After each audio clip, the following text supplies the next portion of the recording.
श्रोता प्रेमियों, मैं राम सागर शास्त्री आप लोगों के समक्ष रखने जा रहा हूं एक प्रसंग, उखल बंधन।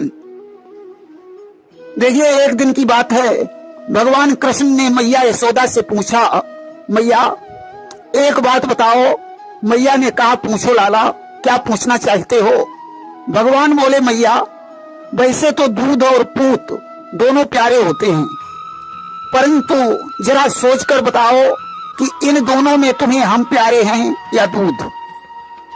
मैया ने कह दिया, लाला हमें तो दूध प्यारा है।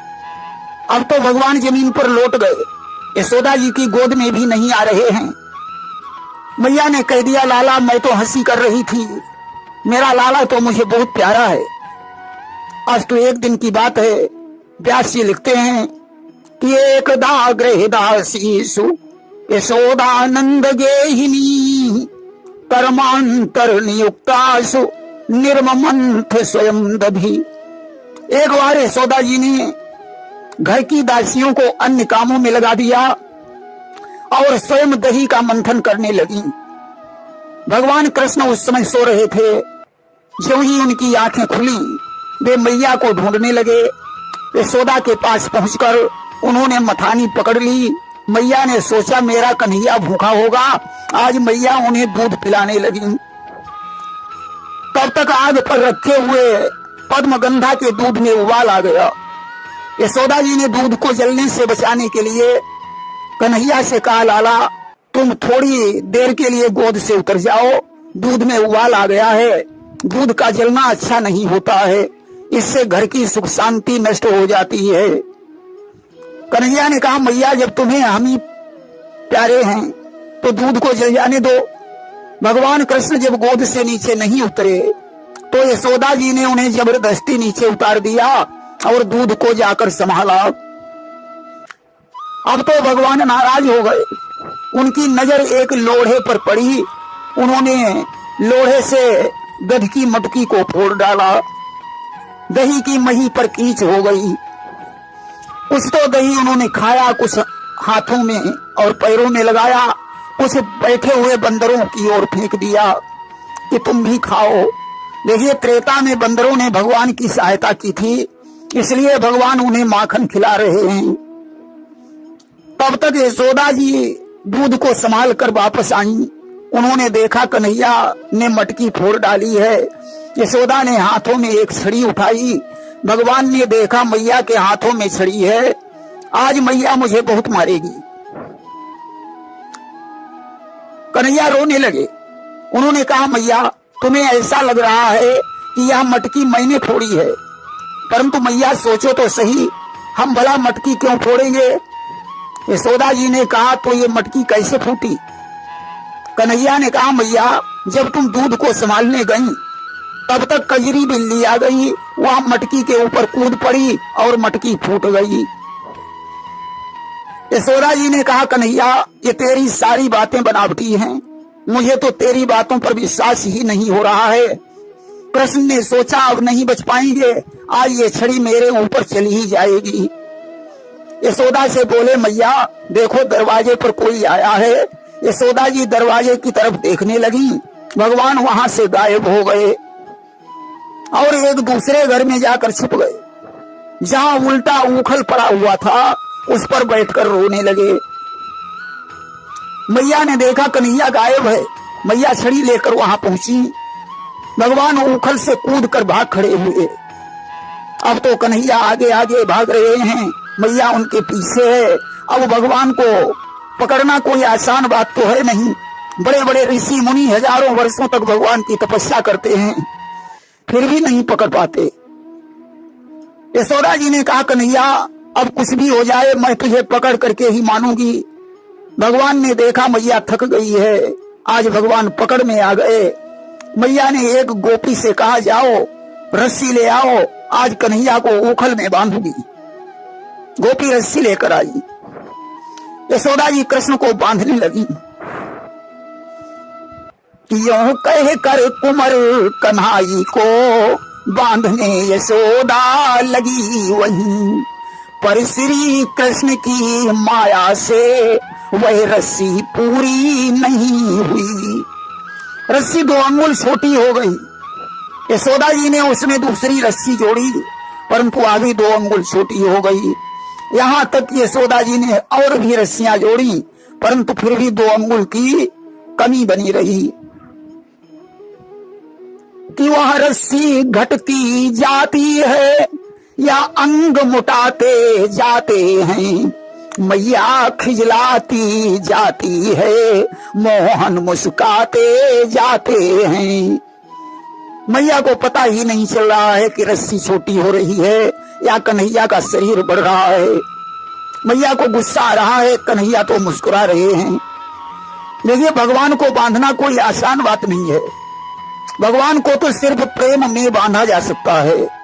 यशोदा जी ने आज कह दिया, कन्हैया अब तो भले ही शाम हो जाए, परंतु मैं तुझे बांध करके ही मानूंगी। भगवान ने देखा मैया परेशान है, आज तो वे स्वयं ही बन गए। यशोदा ने कहा, अब तुम बंधे रहो, न ग्वाल वालों के साथ खेल पाओगे, न बंदरों की सेवा कर पाओगे। तब तक मोहल्ले से कुछ गोपियां आ गईं। उन्होंने कन्हैया को बना हुआ देखा। यशोदा से कहने लगी, आज कन्हैया ने ऐसी क्या गलती कर दी जो तुमने उसे उखल से बांध दिया है। कि मैया उखल से दियो बांध, सामने काह बिगारोरी। कौन खता मोहन ने कीनी जो तू रही सताए। कौन खता मोहन ने कीनी जो तू रही सताए। बूढ़ेपन में मत बोराई, जुल्म गुजारोरी। मैया उखल से दियो बांध, सामने काह बिगारोरी। गोपियों ने कहा, मैया क्या बुढ़ापे में तुम्हारी मत मारी गई है जो कन्हैया को इतना कष्ट दे रही हो। यशोदा ने कहा, गोपियों इसे बना रहने दो, इसने मुझे बहुत तंग कर रखा है। अब तो गोपियां चली गईं, यशोदा जी घर के काम धंधे में लग गईं। भगवान ने उखल को लुढ़काया और कमलार्जुन के वृक्षों के पास में पहुंचे। वृक्षों के बीच से गुजर पड़े, उखल अटक गया। भगवान ने जोर लगाया, दोनों वृक्ष उखड़ गए और उनमें से 2 पुरुष निकलकर भगवान की स्तुति करने लगे कि नमः परम कल्याण, नमः परम मंगलम, वासुदेवाय शांताय यदुनाम पतये नमः। हे परम कल्याण स्वरूप, परम मंगल स्वरूप, परम शांत, सबके हृदयों में विहार करने वाले यदुवंश शिरोमणि कृष्ण, आपको नमस्कार है। आज ऐसी स्तुति करके वे अपने धाम को चले गए। देखिए, ये दोनों कुबेर के पुत्र थे। इनका नाम नलकुबर और मणिग्रीव था। एक बार ये दोनों मदिरा पीकर सरोवर में नारियों सहित नग्न स्नान कर रहे थे। अचानक देवर्षि नारद वहां से गुजरे। नारद को आते हुए देखकर नारियों ने वस्त्र धारण कर लिए, परंतु नलकुबर और मणिग्रीव ने कोई मर्यादा नहीं की। इस कारण दोनों गर्वीले फंस गए सांप के चंगुल में। ऋषि बोले, दुष्टों दुख पाओ, बनकर यमलार्जुन गोकुल में। नारद ने साथ दे दिया, जाओ तुम वृक्ष के समान खड़े रहे, इसलिए गोकुल में यमलार्जुन के वृक्ष बनकर अपनी करनी का फल भोगिए। भगवान कृष्ण के सानिध्य से तुम्हारा उद्धार हो जाएगा। अब तो यूं वृक्षों के गिरने की आवाज हुई। बाबा नंद वहां दौड़कर पहुंचे। वे कन्हैया को देखकर हंसे और उखल से खोलकर गोद में उठा लिया और महलों के अंदर ले आए। देखिए, रस्सी घटने का क्या कारण है। रस्सी को संस्कृत साहित्य में गुण कहा जाता है। गुणों की संख्या 3 है। भगवान ने यह प्रकट किया कि मुझे सतो गुण से तो बांधा जा सकता है, परंतु रज और तम से नहीं। इसलिए रस्सी 2 अंगुल छोटी पड़ गई। नंबर 2, यमलार्जुन के 2 वृक्षों का उद्धार करना है, इसका संकेत देने के लिए रस्सी 2 अंगुल छोटी पड़ गई। नंबर 3, रस्सियों ने यह प्रकट किया कि भगवान की तरह हम में अनादिता और विभुता नहीं है, इसलिए वे 2 अंगुल छोटी हो गई। नंबर 4, जहां नाम और रूप होते हैं वहां बंधन होता है, परमात्मा में ये दोनों नहीं हैं। नंबर 5, जैसे सब नदियां समुद्र में समा जाती हैं, वैसे सारे गुण यानी रस्सियां अनंत गुण वाले भगवान में समा जाती हैं और अपना नाम रूप खो बैठती हैं। नंबर 6, ईश्वर की कृपा से द्वैतानुरागी भी मुक्त हो जाता है और असंग भी प्रेम में बंध जाता है। संसार के विषय इंद्रियों को बांध सकते हैं, भगवान गोपति यानी इंद्रियों के स्वामी हैं, उन्हें कैसे बांधा जा सकता है। नंबर 7, जिसके उदर में अनंत कोटि ब्रह्मांडों का अधिष्ठान है, उसे भला कैसे बांधा जा सकता है। नंबर 8, भगवान जिसे कृपा दृष्टि से देख लेते हैं वह बंधन मुक्त हो जाता है, फिर भला रस्सियां उन्हें कैसे बांध सकती हैं। देखिए भगवान आखिर बंध क्यों गए। भगवान ने सोचा मां के हृदय से द्वैत भावना दूर नहीं हो रही है, मैं बेकार में बाधा पहुंचा रहा हूं। जो मुझे बद्ध समझता है उसके लिए बद्ध होना ही उचित है, इसलिए वे स्वयं बन गए। नंबर 2, भगवान ने सोचा मैं अपने भक्त के छोटे या बड़े गुणों पर भी रीझ कर बंध जाता हूं। नंबर 3, भगवान कोमल हृदय हैं, इसलिए भक्त को परिश्रम से मुक्त करने के लिए स्वयं बंध जाते हैं। नंबर 4, जो वस्तु आगे पीछे ऊपर नीचे नहीं होती है, केवल बीच में ही भासती है, वो झूठी है, इसी प्रकार यह बंधन भी झूठा है। नंबर 5, भगवान किसी शक्ति साधन सामग्री से नहीं बनते। देखिए जब गोपियों ने कहा लाला की कमर तो मुट्ठी भर की है, इतनी सारी रस्सियां लग गईं, अब तो मालूम पड़ता है इसका बंधन विधाता ने ही नहीं लिखा है। तो यशोदा मैया ने कहा कि चाहे शाम हो जाए, गांव भर की रस्सियां क्यों नहीं इकट्ठी करनी पड़े, परंतु मैं तो इसे बांध करके ही मानूंगी। यशोदा की ऐसी हट पर भगवान ने अपनी हट छोड़ दी और वे स्वयं बन गए, क्योंकि भगवान हमेशा अपने भक्तों की हट को पूरा करते हैं। देखिए जब भक्त अहंकार करता है कि भगवान को मैं बांध करके ही मानूंगा, तो वे एक अंगुल दूर हो जाते हैं और स्वयं भक्त की नकल करने वाले भगवान एक अंगुल दूर हो जाते हैं। जब यशोदा जी थक गईं, तो उनका हृदय द्रवित हो गया और वे स्वयं बन गए। देखिए भगवान भागे क्यों। जब भक्त की दृष्टि उन्हें छोड़कर किसी और को देखने लगती है, तो भगवान दूर हो जाते हैं। देखिए भगवान उखल पर जाकर क्यों बैठे। जब यशोदा जी ने उन्हें गोद से उतार दिया, तो उन्होंने कहा अब मैं किसी उल्लू या खल की गोद में जाकर बैठूंगा। उखल को संस्कृत में उल्लूखल कहते हैं, इसलिए भगवान उखल पर जाकर बैठ गए।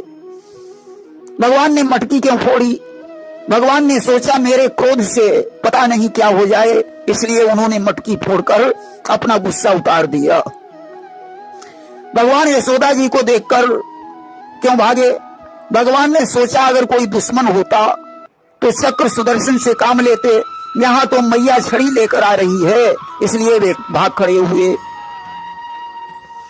दूध में उफान क्यों आया।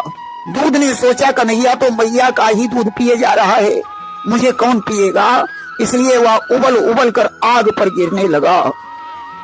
यशोदा जी के पैर क्यों डगमगाने लगे। पैरों ने यशोदा को संकेत किया कि अब मैं तुम्हारा साथ नहीं दे पाऊंगा, इसलिए वे लड़खड़ाने लगे। दूध का उबलना क्यों बंद हो गया। दूध ने देखा यशोदा जी आ रही हैं, मैंने उन्हें कष्ट पहुंचाया है, इसलिए वह लज्जित होकर शांत हो गया। यशोदा जी दूध की तरफ क्यों दौड़ी। उन्होंने सोचा कि ये पद्मगंधा का दूध है, थोड़ा रह गया है, कन्हैया जब मांगेगा तो मैं उसे कहां से दूंगी, इसलिए वे तत्काल दूध की तरफ दौड़ पड़ी। यशोदा जी ने कृष्ण को उखल से ही क्यों बांधा। उन्होंने सोचा कि इस उखल ने कन्हैया की सहायता की है, इसलिए इसे भी बांधना चाहिए। यशोदा को देखकर कृष्ण क्यों रोए। दंभ ने कहा काम क्रोध और अतृप्ति के बाद मेरी बारी है, इसलिए वह आंसू बनकर निकल पड़ा। क्या यशोदा जी ने कृष्ण को पीटने के लिए छड़ी उठाई थी?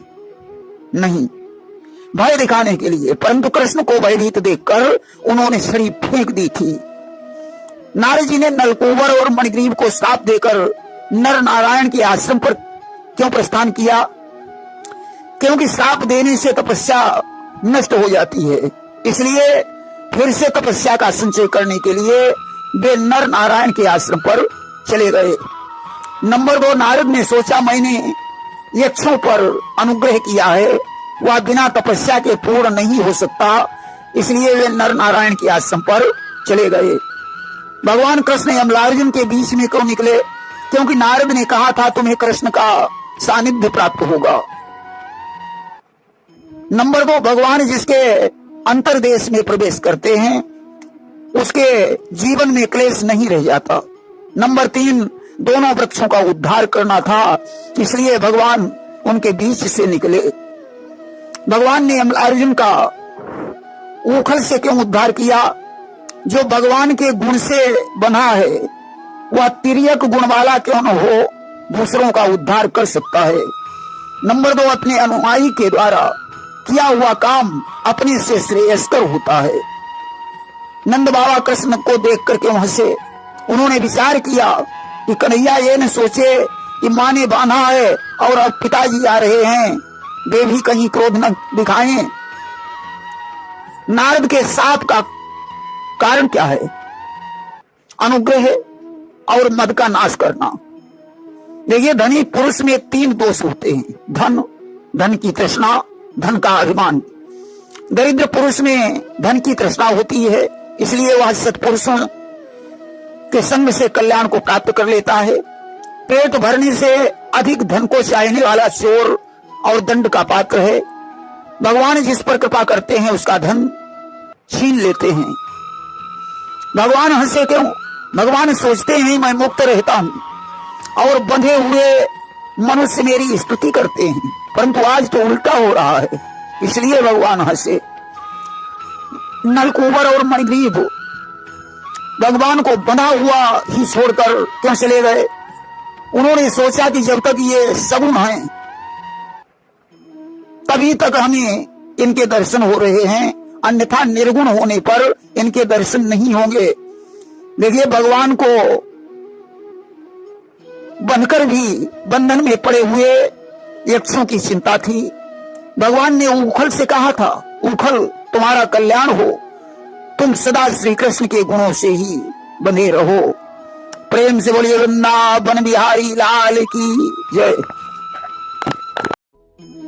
श्रोता प्रेमियों, मैं राम सागर शास्त्री आप लोगों के समक्ष रखने जा रहा हूं कृष्ण दर्शन को दुर्वासा और शिव और अनिरुद्ध का युद्ध। देखिए, एक दिन दुर्वासा भगवान कृष्ण के दर्शन हेतु ब्रज में आए। वहां उन्होंने यमुना के तट पर बालू में लौटते हुए कृष्ण को देखा। विचार करने लगे, ये कैसा भगवान है जो बालू में लौट रहा है। भगवान कृष्ण दुर्वासा के भावों को समझ गए। वे दुर्वासा के पास पहुंचे और उनकी गोद में बैठ गए। थोड़ी देर के बाद गोद से उतरे और दुर्वासा के सामने खड़े होकर मुस्कुराए। उन्होंने अपनी सांस खींची। दुर्वासा सांस के साथ उनके उदर में चले गए। वहां उन्होंने विशाल लोक देखा। उन्हें 7 लोक, पाताल सहित तथा संपूर्ण ब्रह्मांड दिखाई पड़े। उसके द्वीपों में भ्रमण करते हुए दुर्वासा एक श्वेत पर्वत पर बैठकर तपस्या करने लगे। करोड़ों वर्ष तपस्या करने के पश्चात नैमित्तिक प्रलय हुई और दुर्वासा समुद्र में बहने लगे। जल का कहीं शोर नहीं था। दुर्वासा जल में डूब गए और पानी के भीतर भ्रमण करने लगे। वहां उन्हें दूसरे ब्रह्मांड का दर्शन हुआ। उस ब्रह्मांड के छिद्र से दुर्वासा प्रवेश कर गए और दिव्य सृष्टि में पहुंच गए, जहां 100 कल्पों तक घूमते रहे। उन्हें एक छिद्र दिखा, उसमें घुस गए और ब्रह्मांड के बाहर आ गए। अब उन्हें जलराशि में बहते हुए कोटिक ब्रह्मांड दिखाई पड़े। दुर्वासा ने जल को ध्यान से देखा। उन्हें बिरजा नदी का दर्शन हुआ। उस नदी के पार हुए तो गोलोक में उन्हें वृंदावन, गोवर्धन और यमुना का किनारा दिखाई पड़ा। दुर्वासा निकुंज के भीतर घुसे तब कोटि मार्तंड के समान ज्योतिमंडल के अंदर अनंत कमल दल पर विराजमान श्री कृष्ण को देखा, जो असंख्य गोप गोपिकाओं और गौओं से घिरे हुए थे। दुर्वासा को देखकर कृष्ण हंसे। दुर्वासा उनकी श्वास के साथ मुंह के भीतर चले गए। मुंह से बाहर निकलकर दुर्वासा ने देखा कि कृष्ण बालू में लौट रहे हैं। आज भगवान को बारंबार प्रणाम करके दुर्वासा बद्रिकाश्रम को चले गए। देखिए, राजा नृग के पुत्र सुचंद्र चक्रवर्ती सम्राट थे, जिनका विवाह पितरों की पुत्री कलावती के साथ हुआ था। कलावती की 2 बहनें और थीं, जिनमें रत्नमाला का विवाह विदेह राज के साथ हुआ था, जिनके यहाँ सीता का जन्म हुआ। मेनका का विवाह हिमालय के साथ हुआ, जिनके यहाँ पार्वती का जन्म हुआ। कलावती के कोई संतान नहीं थी। अतः सुचंद्र ने कलावती के सहित गोमती नदी के तट पर नैमिष में 12 वर्ष तक ब्रह्मा जी की तपस्या की। ब्रह्मा जी ने प्रकट होकर सुचंद्र से वरदान मांगने को कहा। सुचंद्र ने अपने मोक्ष का वरदान मांगा। ब्रह्मा ने एवमस्तु कह दिया। और कलावती बिलोह की कर जोरे, देवी मांगू जो भावत तोरे। ब्रह्मा जी ने कलावती के पास पहुंचकर कहा, देवी तुम भी कोई वरदान मांग लो। कलावती ने कहा, ब्रह्मन जब मेरे पति का मोक्ष हो जाएगा तो फिर मैं कहां जाऊंगी। ब्रह्मा ने कहा, तुम पति के साथ स्वर्ग जाओ, द्वापर में तुम्हारा जन्म पृथ्वी पर होगा। कृष्ण प्रिया राधा तुम्हारी पुत्री बनेगी और तुम दोनों की मुक्ति हो जाएगी। आज तो सुचंद्र का जन्म सुरभानु के यहाँ हुआ, जिनका नाम ब्रखभानु पड़ा, और कलावती ने भलनंदन के यज्ञ कुंड से जन्म लिया, जिसका नाम कीर्ति पड़ा। नंद बाबा ने इन दोनों का विवाह करवा दिया, जिनके घर में गोलोक वासिनी शक्ति राधा ने अवतार लिया। भलनंदन को कन्नौज का राजा बताया गया है। देखिए, कंस कालनेम का अवतार था। समुद्र मंथन के समय देवासुर संग्राम हुआ। कालनेम विरोचन का पुत्र था। इसने भगवान विष्णु पर अपना त्रिशूल चलाया। विष्णु ने उसी त्रिशूल से इसका संहार कर दिया। शुक्राचार्य अमृत संजीवनी विद्या जानते थे, उन्होंने कालनेम को जीवित कर दिया। या बदले की भावना से जाकर मंदराचल पर्वत पर दूर्वा का रस पीकर ब्रह्मा जी की तपस्या करने लगा। 100 वर्षों के पश्चात ब्रह्मा जी ने प्रकट होकर इससे वरदान मांगने को कहा। कालनेम ने वरदान मांगा कि मेरी मृत्यु किसी देवता के हाथों से न हो। और तो उसी कालनेम ने उग्रसेन की पत्नी पद्मावती के गर्भ से कंस के रूप में जन्म ले लिया। देखिए, एक बार अलकाधीश्वर कुबेर ने वैष्णव यज्ञ का आयोजन किया, जिस यज्ञ में सभी देव और ऋषि वृंद उपस्थित हुए। यज्ञ की रक्षा का भार नंदी को समर्पित किया गया। कुबेर का पुत्र नलकूबर धनाध्यक्ष था। सत्पुरुषों की सेवा करने का भार गणेश जी पर था। रसोई परसने का कार्य मरुदगण कर रहे थे। कार्तिक जी अतिथियों की सेवा में लगे हुए थे। कुबेर के घंटानाद और पार्श्वमौली 2 मंत्री थे, जिन्हें दान करने का काम समर्पित किया गया था। निर्विघ्न यज्ञ पूरा हुआ। यज्ञांत स्नान के पश्चात कुबेर ने देवताओं को उत्तम भाग दिया, ब्राह्मणों को पर्याप्त दक्षिणा देकर विदा कर दिया। इसके पश्चात वहां दुर्वासा ऋषि आ गए।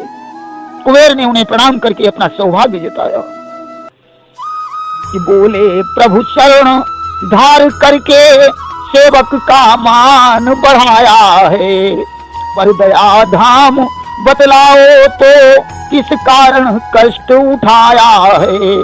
कुबेर ने कहा, मुनिवर बताओ इस समय मैं आपकी क्या सेवा करूं। दुर्वासा बोले, अगर तुम मेरी याचना को पूरा नहीं कर पाए तो मैं तुम्हें श्राप देकर भस्म कर दूंगा। और लोक कहु वेद विदित इतिहासा, जानत सब क्रोधी दुर्वासा। सारा संसार जानता है दुर्वासा बड़े क्रोधी महात्मा हैं। कुबेर ने कहा, मांगो मुनिवर, क्या तुम्हें चाहिए। दुर्वासा बोले, तुम्हारे पास नवो निधियां हैं, अस्तु वे निधियां मुझे प्रदान कर दो। कुबेर ने दानाध्यक्ष मंत्रियों से कहा कि नवो निधियां दुर्वासा ऋषि को प्रदान कर दो। मंत्रियों ने कहा, महाराज ये ब्राह्मण निधियों को लेकर क्या करेगा, इसे 1 लाख दिव्य स्वर्ण मोहरे प्रदान कर दो। अब तो मंत्रियों के ऐसे शब्द सुनकर दुर्वासा आग बबूला हो गए। उन्होंने घंटानाद से कहा, दुष्ट तू लोभी और धनग्राही है, इसलिए तू ग्राह हो जाएगा।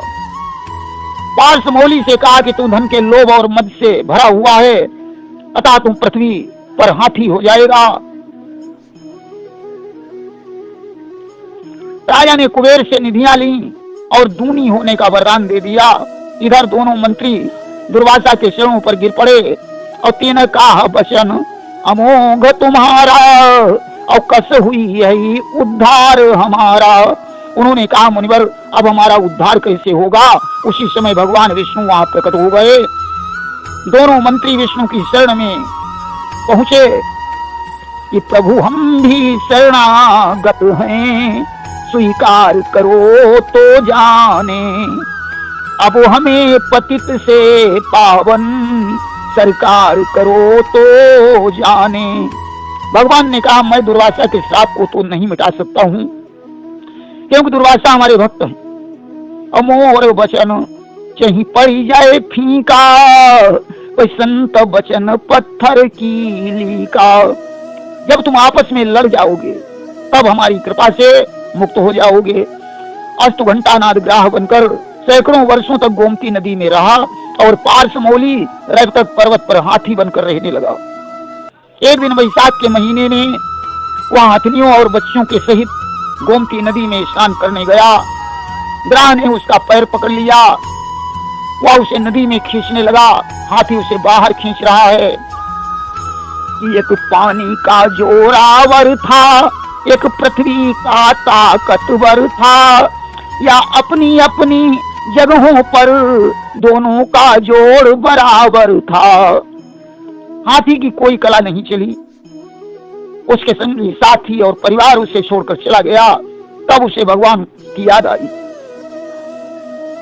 कि भक्तों की आरत वाणी को सुन सकते हैं भगवान कहाँ। जब कष्ट पड़ा हो भक्तों पर तो स्वामी को आराम कहाँ। आज गरुड़ पर बैठकर भगवान वहां पहुंचे, चक्र से ग्राह का शीश काट दिया और हाथी को बचा लिया।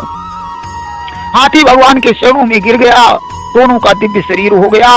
वे विमान पर बैठकर स्वर्ग को चले गए। वहीं चक्र तीर्थ का निर्माण हो गया। जो चक्र तीर्थ में स्नान करता है उसके समस्त पाप नष्ट हो जाते हैं। देखिए गर्भ संहिता में राधा कृष्ण का विवाह हुआ। एक दिन नंद जी कृष्ण को गोद में लेकर भांडीर वन में पहुंचे। वहां कृष्ण की इच्छा से तेज वायु का संचार होने लगा। आकाश में बादल गिराए, अंधेरा हो गया। कृष्ण भयभीत होकर रोने लगे। नंद ने ईश्वर से प्रार्थना की। अचानक तीव्र प्रकाश हुआ और नंद जी ने तेजस्वी राधा को देखा। नंद ने उन्हें प्रणाम किया और बोले, राधे मैं गर्ग जी के मुख से सुन चुका हूँ, कृष्ण साक्षात पुरुषोत्तम हैं, तुम इनकी प्राण वल्लभा हो। कृष्ण बादलों की गड़गड़ाहट से डर रहे हैं, इन्हें अपनी गोद में ले लो। आप दोनों का दर्शन परम दुर्लभ है। आप भक्तों की रक्षा के हेतु प्रकट हुए हैं। मेरा अनुराग तुम दोनों के चरणों में हमेशा बना रहे। राधा ने तथास्तु कह दिया और कृष्ण को अपनी गोद में ले लिया। इसके बाद पृथ्वी देवी दिव्य रूप में प्रकट हुई। कृष्ण ने किशोरावस्था के अनुरूप देह धारण की। प्रभु की इच्छा से विवाह मंडप निर्मित हो गया। कृष्ण राधा का हाथ पकड़कर मंडप में आए।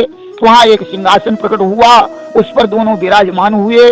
ब्रह्मा जी ने आकर वैदिक विधि से विवाह संपन्न कराया। अग्नि की 7 परिक्रमाएं करवाई। राधा के द्वारा माल्यार्पण हुआ और कन्यादान विधाता दीना और विधिवत कृष्ण चंद्र सोलीना। ब्रह्मा ने कन्यादान किया। श्रीहरि से युगल चरणों की दक्षिणा मांगी। तत्पश्चात राधा सहित कृष्ण ने यमुना में विहार किया। तत्पश्चात भांडीर वन में जाकर कृष्ण ने अपने हाथों से राधा का श्रृंगार किया। इसके बाद जब राधा जी कृष्ण का श्रृंगार करने के लिए उद्यत हुई तो वे छोटे बालक बनकर शिशु रूप में विलाप करने लगे। राधा भी विलाप करने लगी। उस समय आकाशवाणी हुई कि राधा सोच न करो, तुम्हारा मनोरथ कुछ काल के पश्चात पूरा होगा। यह सुनकर राधा कृष्ण को लेकर यशोदा के घर गईं और बोली, नंद जी ने मार्ग में ये बालक मुझे दे दिया था। यशोदा ने कहा, राधा तुम धन्य हो, तुमने हमारे पुत्र की पूर्णता रक्षा की है। राधा का यशोदा ने सत्कार किया और वे वहां से चली गई। देखिए गर्ग संहिता में उग्रसेन ने भगवान कृष्ण की आज्ञा से द्वारका में अश्वमेध यज्ञ किया। पराशर, व्यास, देवल, च्यवन, गर्ग, नारद आदि यज्ञ में उपस्थित हुए। दिग्विजयी घोड़ा छोड़ा गया। अश्व की रक्षा के लिए अनिरुद्ध और शाम्ब को आदेश दिया गया। साथ में शत्रुघ्न सेना ने प्रस्थान किया। महिष्मतीपुरी के राजा इंद्रनील के पुत्र नीलध्वज ने अश्व को पकड़ा। इंद्रनील और अनिरुद्ध का युद्ध हुआ। अनिरुद्ध और सांब ने अपना पराक्रम दिखाया, महिष्मती पर विजय प्राप्त की। चंपावती के राजा हेमांगद ने घोड़े को पकड़ा, घोर युद्ध हुआ, राजा उनकी शरण में आ गया। स्त्री राज्य पर विजय प्राप्त की। वहां की कुमारी रानी स्वरूपा अनिरुद्ध की प्रिया होने के लिए द्वारिका में आई। सिंगल द्वीप के राक्षस भीषण पर विजय प्राप्त करने में घनघोर युद्ध हुआ। भीषण और बक के साथ युद्ध हुआ और विजय प्राप्त हुई। भीषण ते भीषण रण भयऊ अवारी मानी घोड़ा दई दयऊ। भद्रावतीपुरी के राजा यौवनाश्व पर अनिरुद्ध ने विजय प्राप्त की। अवंती नरेश ने इनका सत्कार किया। सांदीपन के आश्रम पर पहुंचे, उन्होंने श्री कृष्ण के परम ब्रह्मत्व का उपदेश दिया। अनुसाल्व और यादवों में घोर युद्ध हुआ। उसने प्रद्युम्न को उपहार सहित घोड़ा वापस किया। इसके बाद बलबल दैत्य ने घोड़े को पकड़ा। जहां बहुत दिनों तक युद्ध हुआ, मयासुर ने बलबल से घोड़ा लौटाने को कहा, परंतु बलबल नहीं माना।